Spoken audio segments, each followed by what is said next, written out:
ஓம் முருகா முத்தமிழ் இறைவா வடிவேலா சக்தியின் மகனே மால் மருகா சரவண பவனே குருபாலா.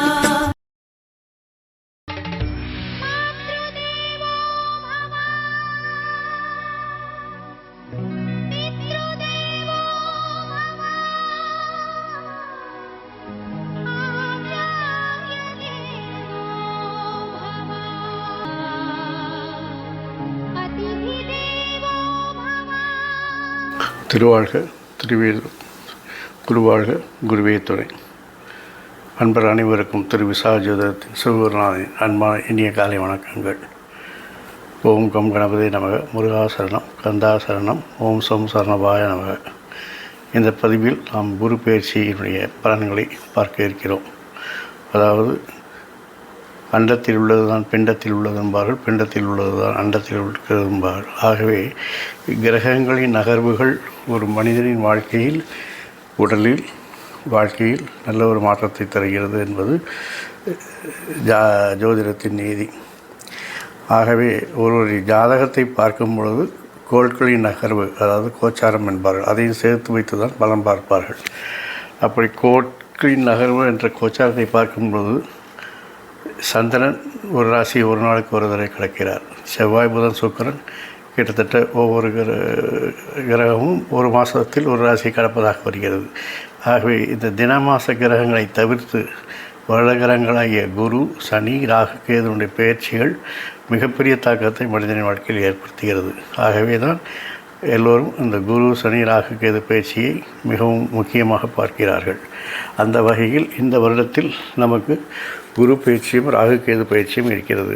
அதில் முதலாக வருவது குரு பயிற்சி. அந்த குரு பயிற்சியினுடைய பலன்களை தான் நாம் இங்கே பார்க்க இருக்கிறோம். ஆகவே இந்த வருடம் வைகாசி மாதம் 18ஆம் தேதி, அதாவது ஜூன் 1, 2026 திங்கட்கிழமை இரவு 1:50 மணிக்கு சூரிய உதயாதி 49.44 நாழிகை அளவில் திருக்கணித பஞ்சாங்கப்படி குரு பகவான் மிதன ராசியிலிருந்து கடகராசிக்கு செல்கிறார். அதே குரு பகவான் ஐப்பசி மாதம் 14ஆம் தேதி, அதாவது அக்டோபர் 31, 2026 சனிக்கிழமை பகல் 12:02 மணிக்கு சூரிய உதயாதி 14.33 நாழிகை அளவில் திருக்கணித பஞ்சாங்கப்படி குரு பகவான் அதிசாரமாக கடகராசியிலிருந்து சிம்மராசிக்கு செல்கிறார். தை மாதம் 10ஆம் தேதி, அதாவது ஜனவரி 24, 2027 ஞாயிற்றுக்கிழமை இரவு 1:32 மணிக்கு சூரிய உதயாதி 48.55 நாழிகை அளவில் திருக்கணித பஞ்சாங்கப்படி குரு பகவான் வக்ரகதியில் சிம்மராசியிலிருந்து கடகராசிக்கு திரும்புகிறார். இதுதான் இந்த ஒரு வருடத்தில் நடக்கக்கூடிய குருவினுடைய நகர்வுகள். அதே நமது வாக்கிய பஞ்சாங்கப்படி பார்த்தோம் என்றால் வைகாசி மாதம் 12ஆம் தேதி 26/5/2026 செவ்வாய்க்கிழமை பகல் 11:07 மணிக்கு சூரிய உதயாதி 12:49 நாழிகை அளவில் வாக்கியப்படி குரு பகவான் மிதனராசியிலிருந்து கடகராசிக்கு செல்கிறார். ஐப்பசி 3ஆம் தேதி, அதாவது அக்டோபர் 20, 2026 செவ்வாய்க்கிழமை மாலை 4:29 மணிக்கு சூரிய உதயாதி 29.14 நாழிகை அளவில் வாக்கியப்படி குரு பகவான் அதிசாரமாக கடகராசியிலிருந்து சிம்மராசிக்கு செல்கிறார். மாசி மாதம் 1ஆம் தேதி 13/12/2027 13/2/2027 சனிக்கிழமை பகல் 1:01 மணிக்கு சூரிய உதயாதி 17:33 நாழிகை அளவில் வாக்கியப்படி குரு பகவான் வக்ரகதியில் சிம்மராசியிலிருந்து கடகராசிக்கு திரும்புகிறார். ஆனால் எல்லோருக்கும் தெரிந்தது, நாம் திருக்கணிதப்படி தான் பஞ்சாங்கத்தை ஃபாலோ செய்கிறோம். திருக்கணித பஞ்சாங்கப்படி தான் கணக்கு என்பது. ஆகவே இந்த பதிவில் நாம் திருக்கணித பஞ்சாங்கத்துப்படி ஜூன் 1ஆம் தேதிக்கு குரு பயிற்சி நடப்பதாக வைத்து நாம் பலன் பதிவிடுகிறோம். சார், கோயிலில் 26ஆம் தேதி வைக்கிறாங்க. கோவிலில் 26ஆம் தேதி தான் வைப்பாங்க. அது பூஜைக்காக, குரு பயிற்சியினுடைய பூஜைகளுக்காக வைக்கப்படுவது. அது மட்டும் கோவிலில் ஃபாலோ பண்ணுவது, அதாவது சிராத்த திதி, பிரதோஷம், சங்கடகர சதுர்த்தி, இதே மாதிரி சஷ்டி, கிருத்திகை, இது போன்ற கோயில் விசேஷங்களுக்கும் இந்த மாதிரி பயிற்சி, கிரக பயிற்சிகளுக்கும் கோயில்களில் பின்பற்றுவது பாம்பு பஞ்சாங்கம் அல்லது வாக்கிய பஞ்சாங்கம் என்று சொல்வார்கள். ஆனால் அது கோயில் நீதிக்கு அது சரி.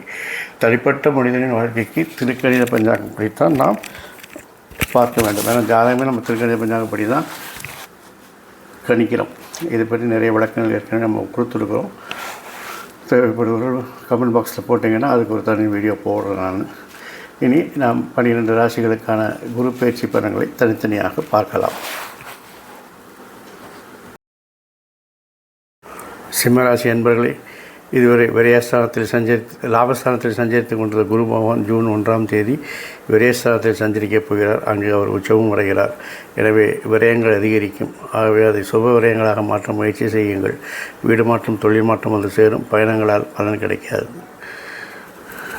5க்கும் 8க்கும் அதிபதியான குரு பகவான் வீரியஸ்தானத்தில் உச்சம் பெறுகிறார், விரயஸ்தானத்தில் உச்சம் பெறுகிறார். எனவே பிள்ளைகள் வழியில் ஒரு பெரும் விரயங்கள் ஏற்படலாம். நல்ல காரியத்திற்கு விரயம் செய்வது நல்லது. முன்னோர் சொத்துக்களை முறையாக விற்று பாகப்பிரிவினை செய்து கொள்வீர்கள். நண்பர்களை நம்பி ஒப்படைத்த தொழில் பிரச்சனைகளாக மாறலாம். குருவின் பார்வை கடகத்தில் இருந்தபடி 4, 6, 8 என்ற 3 இடங்களையும் பார்க்கிறார். இடம் வாங்குவது, கட்டிய வீட்டை பழுது பார்க்குவது போன்றவற்றில் கவனம் செலுத்தலாம். தாய் வழி ஆதரவு உண்டு. நல்ல விதத்தில் உத்தியோகம் அமையும். படிப்புக்கேற்ற வேலை கிடைத்த மகிழ்ச்சி காணும் நேரம் இது. தாய் வழி ஆதரவும் தந்தையின் அரவணைப்பும் கிடைக்கும். நிதானத்தோடு செயல்பட்டு நிகழ்கால தேவைகளை பூர்த்தி செய்து கொள்வீர்கள். 6ஆம் இடத்தில் குருவின் பார்வை பதியும் போது சீரான தொழில் அமையும். செல்வ நிலை உயரும். எந்த வேலையும் கிடைக்கவில்லையே என்ற கவலைப்பட்டவர்கள் இப்போது நல்ல தகவல் வந்து சேரும். பணிபுரியும் இடத்தில் இந்த பதட்ட நிலை மாறும். ஒரு சிலருக்கு பணி ஓய்வுக்கு பிறகு பணிபுரியும் வாய்ப்பு கிடைக்கும். அசையா சொத்துக்கள் வாங்குவதில் ஆர்வம் காட்டுவீர்கள். தொழில் வளர்ச்சியில் மாற்று இனத்தவர்கள் பங்கு அதிகரிக்கும். வாங்கிய கடனை கொடுத்து மகிழ்வீர்கள். 8ஆம் இடத்தை குரு பகவான் பார்ப்பதால் இடையூறு செய்தவர்கள் விலகுவார்கள். எதிர்கால நலன் கருதி எடுத்த முயற்சியில் வெற்றி தரும். துன்பங்களை தூளாக்குவதும் இன்பங்களை இல்லம் வர வைப்பதும் உங்கள் கையில் தான் இருக்கிறது. எனவே மனபயம் அகலும். மாற்றுக்கருத்துடையவருடன் மனம் மாறுவதால் திட்டம் தீட்டுகள் வெற்றி பெறும். திடீர் பணவரவு உண்டாகும். திடீர் பயணங்களால் லாபங்கள் உண்டாகும். கூட்டு முயற்சியிலிருந்து விலகுவீர்கள். குடியிருக்கும் வீட்டையே விலைக்கு வாங்கும் யோகம் உங்களுக்கு உண்டாகும். ஜனவரி 1, 2027, அதாவது ஜனவரி 20, 2027 காலகட்டத்தில் குரு வக்கரமாகிறார். அந்த வக்கர காலத்தில் கவலையும் மகிழ்ச்சியும் மாறி மாறி வந்து கொண்டே இருக்கும். அதிக முயற்சி எடுத்து காரியங்கள் முடிவடையாமல் போகலாம். அதே நேரம் எந்த முயற்சியும் எடுக்காமல் இருந்தாலும் அது தானாக முடிவடையக்கூடிய வாய்ப்புகளும் இருக்கிறது. அஷ்டமாதிபதியாக வக்கரம் வருவதால் ஆதாய வரவுகள் அதிகரிக்கும். இழப்புகளை ஈடு செய்வீர்கள். அதே நேரத்தில் பஞ்சமாதிபதியாகவும் குரு விளங்குவதால் பிள்ளைகளால் பிரச்சனைகளும் விரயங்களும் உண்டாகும். இந்த காலகட்டத்தில் பெண்களுக்கு சிறப்பு பலனாக சொல்ல வேண்டுமென்றால் புகழ்பெற்ற ஆலயங்களை சென்று வழிபட்டு வரும் வாய்ப்பு கிடைக்கும். குடும்ப சுமை கூடும். கொடுக்கல் வாங்கலில் கவனம் தேவை. கணவன் மனைவிக்குள் அனுசரித்து சென்றால் ஆதாயம் உண்டாகும். பிள்ளைகளை உங்கள் மேற்பார்வையில் வைத்துக் கொள்ளுங்கள். பெற்றோரின் உடல்நலத்தில் கவனம் தேவை. பிள்ளைகளின் சுபகாரிய பேச்சுக்கள் முடிவாகும். பணிபுரியும் பெண்களுக்கு இடமாற்றமும் ஊதிய உயர்வும் உண்டாகும். கார்த்திகை 12ஆம் தேதி ராகு கேது பயிற்சி வரும்பொழுது உங்கள் ராசிக்கு 6இல் ராகுவும் 12இல் கேதுவும் சஞ்சரிக்கப் போகிறார். இதுவரை இருந்த ஜென்மக்கேது விலகுவதால் நன்மைகள் அதிகரிக்கும். சுகச்செலவுகளை மேற்கொள்வீர்கள். புகழ்பெற்ற ஆலயங்களுக்கு சென்று வருவீர்கள். உறவினர்களின் உதவி கிடைக்கும். வாகனங்கள் வாங்கும் யோகம் உண்டாகும்.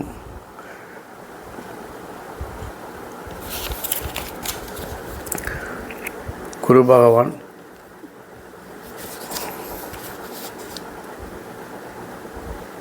புனர்பூச நட்சத்திர காலில் சஞ்சரிக்கும் பொழுது ஏற்றமும் இறக்கும் கலந்த நிலை உருவாகும். உங்கள் ராசிக்கு குரு பகவான் 5க்கும் 8க்கும் அதிபதி என்பதால் ஒரு சில காரியங்களை கொடுத்த வாக்கை காப்பாற்ற முடியாமல் போகலாம். ஆகவே வாக்குறுதிகள் கொடுக்கும் பொழுது யோசித்து கொடுக்கவும்.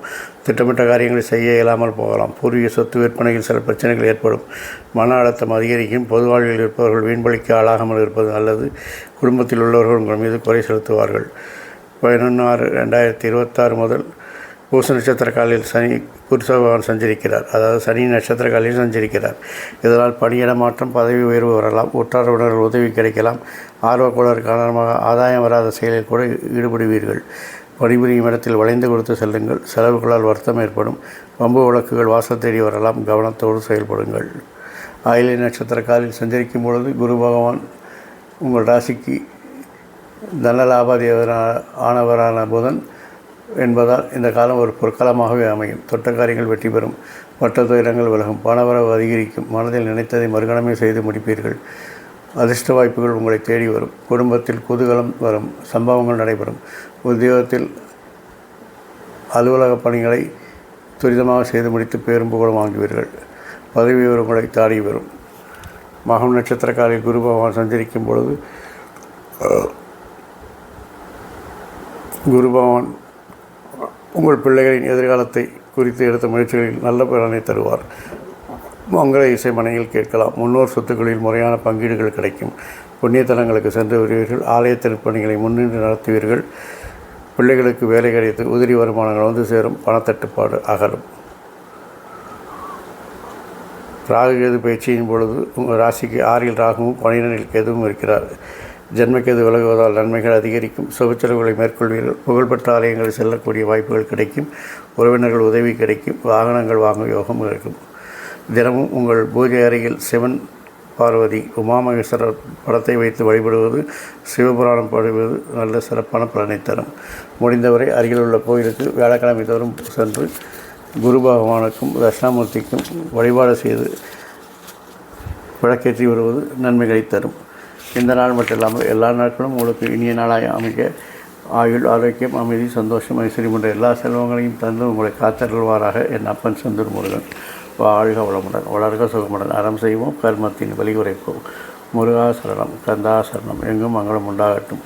இதுபோல் இன்னொரு பதிவில் உங்களை சந்திக்கும் வரை உங்களிடம் தற்காலிகமாக விடைபெறுவது உங்கள் அன்பன் திரு விசாக ஜோதிடத்தின் சுகுருநாதன். நன்றி, வணக்கம்.